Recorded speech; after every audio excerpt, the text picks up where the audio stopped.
అయితే గొలియాతు దావీదును చూశాడు.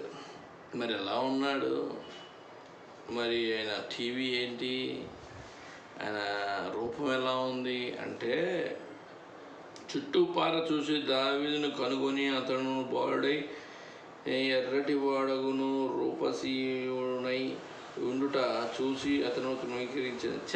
ఈయన్ని యుద్ధం చేయడం ఏంటో నాయన, ఈడితో యుద్ధం ఏంటరా, పిల్లగాడితో వస్త్రాలు లేవు, ఆయుధాలు లేవు, ఏమీ లేవు, వీడితో చేస్తే నాకు అవమానం వస్తుందిరా నాయన అని అనుకొని ఉన్నాడు. అయితే ఇక్కడ జరిగిన విషయం అయితే ఇదే.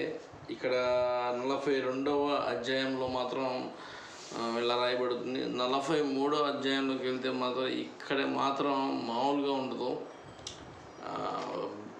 Full break down అయినట్టుంటుంది. అయితే ఇక్కడ నేను 43వ అధ్యాయంలో చెప్పబోతున్నాను.